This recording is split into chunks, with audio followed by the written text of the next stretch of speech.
So we've gone through all we did in the last video just to get your calorie burn for the day.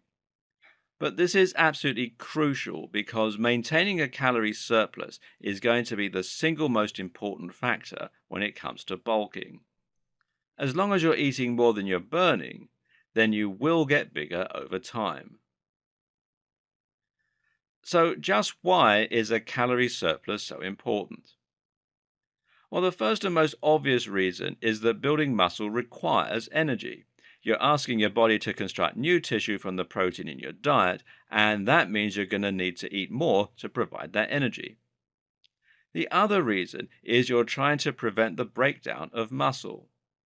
When you're low on energy and your body is forced to burn fat, it goes into a catabolic state. First, your body notices your stomach is empty. This causes a release of ghrelin, the hunger hormone. That in turn triggers the release of cortisol, the stress hormone, which is designed to encourage your brain to go and seek out food. Your body is now in a catabolic state where it will burn fat and use it for fuel. But that cortisol also triggers the release of something else, myostatin. Myostatin is one of the single biggest enemies of bodybuilders because it tells the body to break down muscle. Muscle is very energy demanding and not very energy efficient. As we've seen, simply having muscle increases your BMR. Thus, if you're starving and your body is low on the sugars and ATP it needs to run, it's going to want to break down muscle and certainly not prioritize it for building. What's more, this will release some additional energy that your body can use.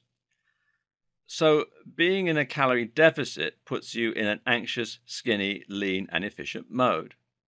Conversely, though, when you eat large amounts of calories, it lets your muscles swell up because you're creating the right environment. Your body will store some of that energy as glycogen, right in the muscle cells, and make them look even bigger. And when you provide the correct stimulus for growth, your system will respond by building. This is also why rest is so important and why you need to train without exhausting yourself. The goal of training is not to burn calories, just to provide stimulus for growth. You're aiming to get pumped in the gym and then spend the rest of the time eating and resting. I call this living like a lion. So the next question is just how many calories you actually need in order to bulk. Obviously, this is dependent on the AMR, as we've just worked out. But how many more calories than that should you aim for? The answer again varies and is dependent on various factors, such as whether you're more interested in a lean bulk, meaning that you add muscle with very little body fat, or a dirty bulk, meaning that you add both muscle and fat. A very clean bulk is achievable with something like 150 to 200 calories a day. A slightly clean bulk is around 200 to 300, and if you want a dirty bulk, you could go up to 400 to 450. Higher than that, though, and you're starting to get into fat territory. You're going to place a bit of strain on your body and potentially cause acne and other problems, and this can also be unhealthy. So, which should you choose? Well, if you're someone who's very skinny and you're just starting out, you can go for a pretty dirty bulk with a surplus of 300 to 400 calories. Because right now, you're probably in a position where you want to be a lot stronger. You may have tried to bulk in the past and been disappointed.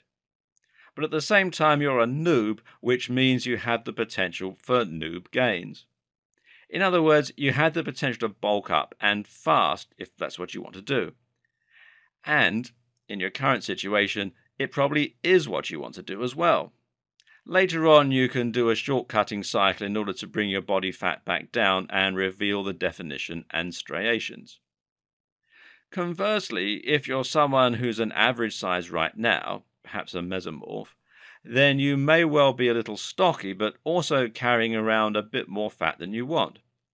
If you're already at around 12 to 15% body fat, then you'll probably want to avoid adding too much extra, and so in that case, you'll do better to bulk a little slower without so much excess. And finally, if you're someone who is at or around their genetic potential, or you're someone who is already in good shape, then a clean bulk is the safest way to go.